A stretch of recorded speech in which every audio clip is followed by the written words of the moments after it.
Children playing soccer. One child takes a shot, and it hits a woman named Ifedi. She stands up, scolds them, and tells them to play further away. Suddenly, the children's mother appears and starts yelling, asking why she is scolding her children. She asks Ifedi if she knows the pain of childbirth. This is where we learn that Ifedi has no children. As a result, the other mothers look down on her, thinking she doesn't understand the pain of having a child. Later, Ifedi is at home, crying heavily. After a while, her husband Timoth comes in and starts sharing stories from work, saying he made a lot of profit today. Instead of being happy, Ifedi continues crying. Timoth asks her what's wrong.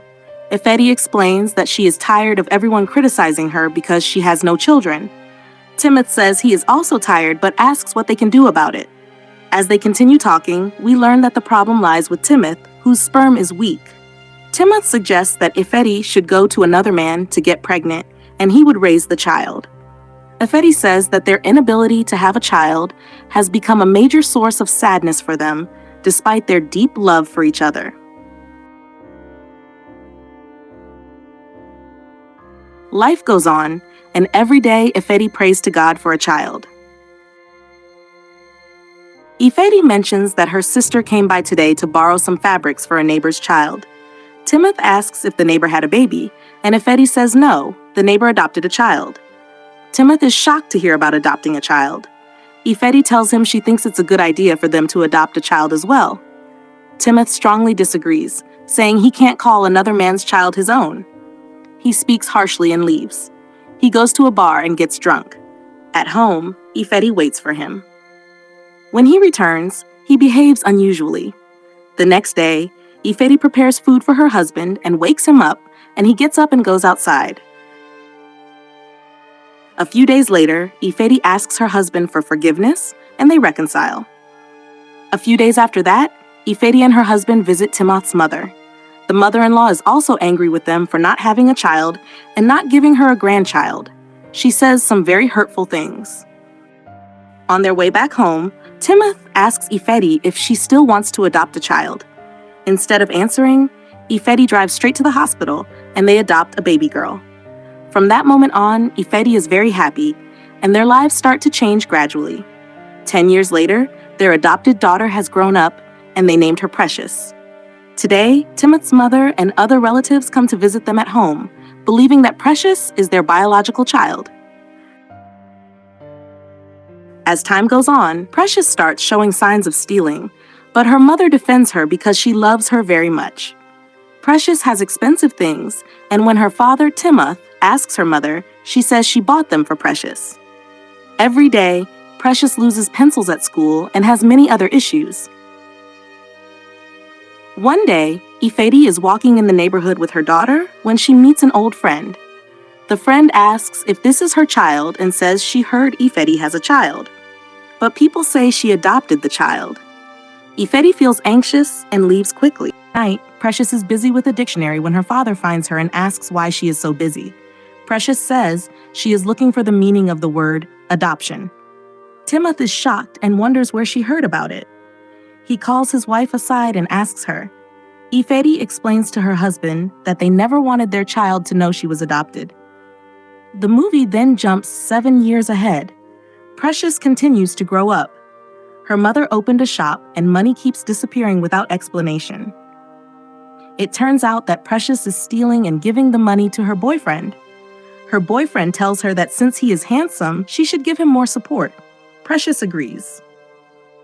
The next day, Precious asks her mother for permission to attend an overnight prayer service at church. It was difficult for her mother to agree because her father would not approve.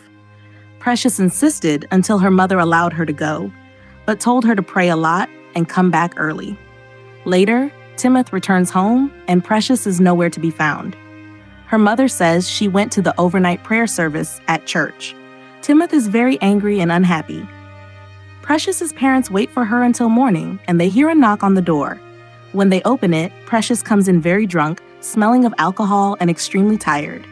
Her mother tells her to go to her room before her father sees her. Life goes on. Precious starts hating her father because he is very strict. Every day, she goes to her boyfriend's house. At home, Precious's father is informed by the housemaid that Precious's friends say they don't see her at school, meaning she doesn't attend. Her father is confused. The next morning, Precious prepares to go to school. Her father had already hired a tuk-tuk and started following her. She goes straight to her boyfriend's house and starts knocking on the door. As they hug, her father appears and scolds them before taking Precious home. When they arrive home, her father decides to beat Precious. Her mother intervenes and hugs her. A few days pass. One day, Precious's father is looking for some documents but can't find them. Precious appears, ready to go to school. Her parents refuse to let her go to school until her behavior improves. They send her inside to look for the documents her father couldn't find. Precious goes to the bedroom and starts searching. On top, she finds hospital papers showing that these are not her real parents. She remembers the words of the woman from when she was younger. She screams. Her mother rushes to the bedroom and finds her holding the papers. Her father also comes in. The parents have to be calm. Precious gets a chance to attack them with words. She cries and complains that she is not their biological child, and that is why they mistreat her. She cries until she falls to the floor. The next morning, Precious goes to her boyfriend and tells him everything. Her boyfriend defends her, saying it would have been better if they had told her from the beginning instead of hiding it. After that, Precious returns home. Her father asks where she has been. Precious responds that she was at a friend's house. Her father asks which friend. Precious responds, "Old man, what is your problem? I already told you I was at a friend's house." Her mother says, "How can you talk to your father like that?" Precious responds, "He is not my father." Her mother screams. Precious continues saying, "Prepare to take me back to my real parents. You liars, you are criminals." She walks away, leaving her parents in great sorrow. A few days later, Timoth visits Ifedi's shop. They comfort each other because of the situation with their child. Timoth has a long-standing illness.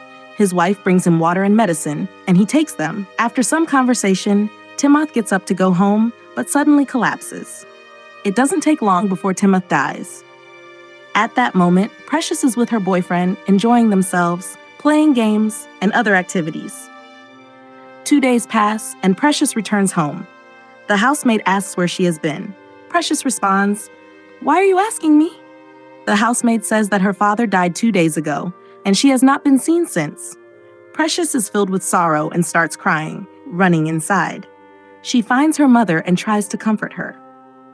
A few days pass. Precious continues to feel that these are not her real parents. They only adopted her. Timoth's mother is very surprised. Relatives are angry and leave the house. 2 weeks later, Precious goes to her mother's shop and demands money. Her mother says, "I haven't seen you at home for 2 weeks. Now you come from nowhere and ask for money. What have I done to you, my child?"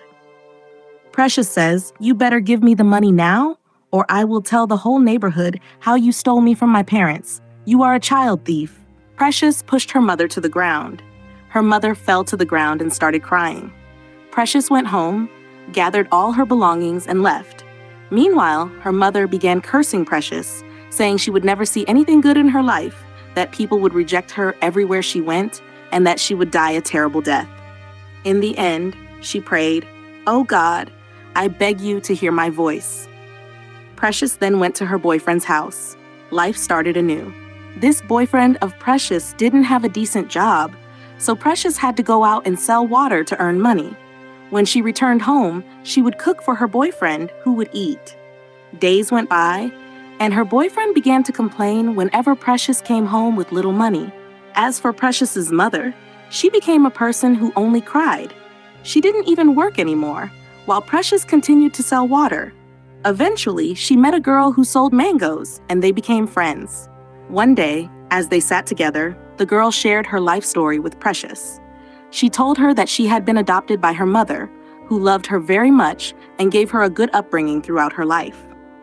But now, her mother was very sick and needed her help, but she had no money. That's why she found herself selling mangoes.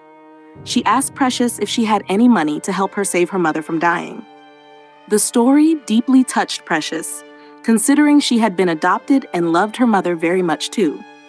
So Precious gave her all her money and then left. She went straight to her boyfriend's house. She knocked on the door, and her boyfriend came out and closed the door, not wanting her to come inside. They talked outside. Precious felt very bad and was crying. Her boyfriend saw this and tried to calm her down to find out what the problem was. Suddenly, the door opened, and another woman peeked out. He pushed that woman inside, causing Precious to fall to the ground in tears. Precious then got up, spoke bitter words, and left while crying. She returned home and found her mother there. She began asking for forgiveness. Her mother couldn't believe it, forgave her, and hugged her tightly. She then took back all the curses she had laid upon Precious earlier. And that's where our movie, titled Disgrace 2023, ends.